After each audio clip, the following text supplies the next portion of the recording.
अंबाला छावनी की जनता का इंतजार अब खत्म होने वाला है। जल्द ही अंबाला के डोमेस्टिक एयरपोर्ट से उड़ानें शुरू होंगी।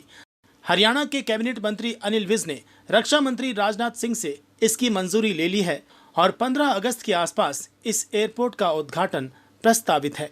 डोमेस्टिक एयरपोर्ट की तैयारियां लगभग पूरी हो चुकी हैं। एयरपोर्ट पर चेकिंग मशीनें, फर्नीचर और वाईफाई की सुविधा स्थापित कर दी गई हैं। मंत्री अनिल विज ने मौके पर पहुंचकर व्यवस्थाओं का निरीक्षण किया और अधिकारियों को सभी कार्य जल्द से जल्द पूरा करने के निर्देश दिए। उन्होंने बताया कि रक्षा मंत्री से मुलाकात कर एयरपोर्ट के लिए मंजूरी मिल चुकी है और उद्घाटन भी उन्हीं से करवाने की सिफारिश की गई है। उद्घाटन की संभावित तारीख 15 अगस्त के आसपास तय की गई है। वहीं एयरपोर्ट स्टाफ की नियुक्ति की प्रक्रिया भी अंतिम चरण में है और MOU दस्तावेजों पर हस्ताक्षर हो चुके हैं। एयरलाइंस की बात करें तो फिलहाल 3 रूट्स के लिए उड़ानों की मंजूरी मिल चुकी है। अंबाला से लखनऊ, अंबाला से श्रीनगर और अंबाला से अयोध्या। जल्द ही अंबाला से जम्मू और अन्य शहरों के लिए भी उड़ानें शुरू होने की संभावना है। ये मैं माननीय रक्षा मंत्री राजनाथ सिंह जी से कुछ दिन पहले मिला था। मैंने उनसे प्रार्थना की थी कि ये जो एयरपोर्ट बना है, ये आपने डिफेंस की भूमि हमें दिलवाई, उसी के कारण ये बन पाया, नहीं तो यहाँ पर कोई जमीन ही नहीं थी बनाने के लिए। इसलिए मैं चाहता हूँ कि इसका उद्घाटन आप द्वारा किया जाए। तो उन्होंने सहर्ष उसके लिए स्वीकृति प्रदान कर दी थी, लेकिन बरसात का सीजन आ गया, मैंने उसको परस्यू नहीं किया। अब मैंने रक्षा मंत्री जी को भी पत्र लिखा है और हरियाणा के मुख्यमंत्री जी को भी पत्र लिखा है कि क्योंकि दोनों का होना जरूरी है उद्घाटन के समय, कि वो आपस में बात करके 15 अगस्त के आसपास कोई तिथि तय कर लें ताकि उस दिन इसका उद्घाटन हो सके। एयरपोर्ट पूरी तरह से तैयार है। हमने आज देखा है, एविएशन डिपार्टमेंट ने भी अपने यहाँ पे 2 अधिकारियों के ऑर्डर कर दिए हैं। एक तो ज्वाइन कर गए हैं, एक 1-2 दिन में और आ जाएंगे और जल्दी ही सारा स्टाफ उसका आ जाएगा। कागजों में ये जो है इसका MOU हो चुका कि हरियाणा सरकार ये एविएशन डिपार्टमेंट को हैंड ओवर करेगी चलाने के लिए।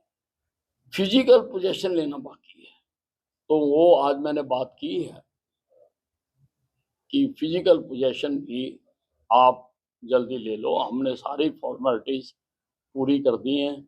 जो भी थी, हमने स्टाफ के लिए भी कमरे बना दिए हैं। हमने जो यहाँ पर इंचार्ज आएंगे उनके ऑफिस के लिए भी हमने कमरे बना दिए हैं। सिक्योरिटी गार्ड्स के लिए भी हमने कमरे बना दिए हैं।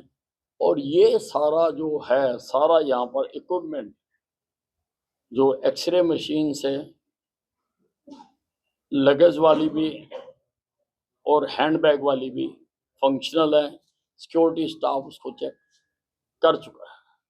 फर्नीचर भी सारा यहाँ पर आ चुका हुआ है और यहाँ पर रिफ्रेशमेंट का भी अंदर एक काउंटर बनाएंगे। बनाने के लिए नहीं देंगे, किचन बाहर होगी, बाहर हम जगह देंगे जो हमने कमरे बनाए हैं। अंदर खाली रिफ्रेशमेंट, जो वेटिंग पैसेंजर्स होंगे उनके लिए यहाँ पर ये वेटिंग हॉल ही है, इसके अंदर हम वो बनाएंगे।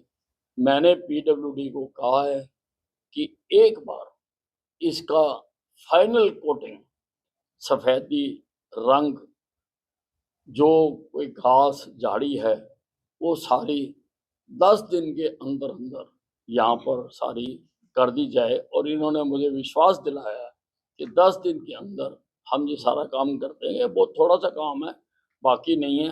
बाकी सारा एविएशन का जब स्टाफ आ जाएगा तो वो खुद इसको सारा देख रेख कर देगा।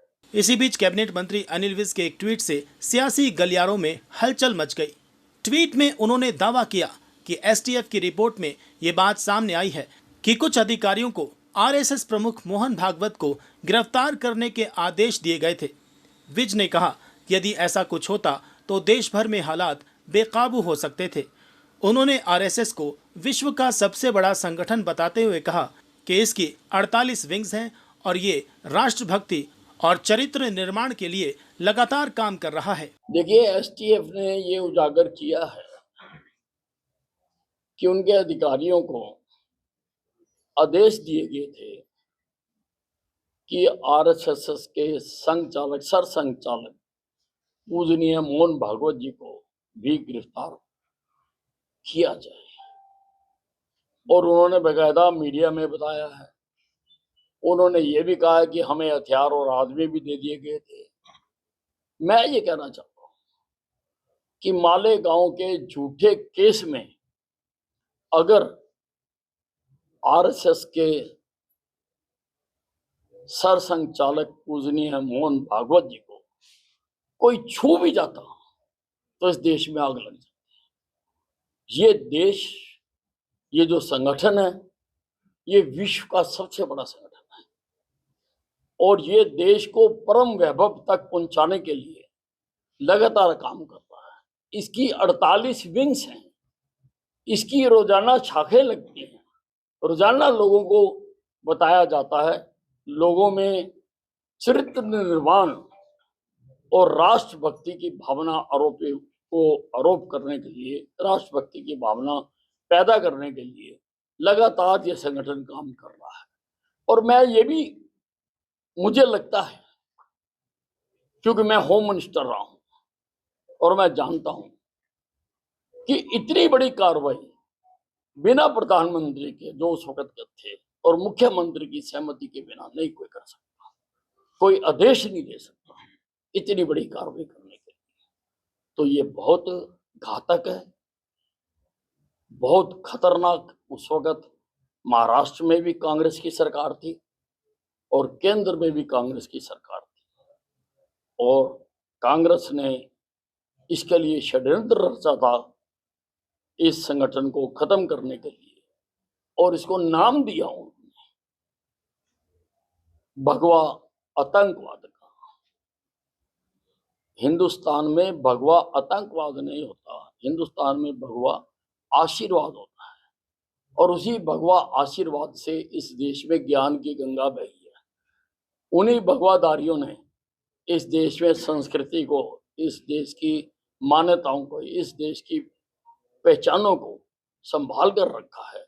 लेकिन कांग्रेस का ये डीप रूटेड सारा जो है, मुझे षड्यंत्र लगता है, और मैं तो चाहूंगा कि इसकी पूरी जांच हो और जो लोगों ने भी ये षड्यंत्र रचा है उनके खिलाफ कार्रवाई।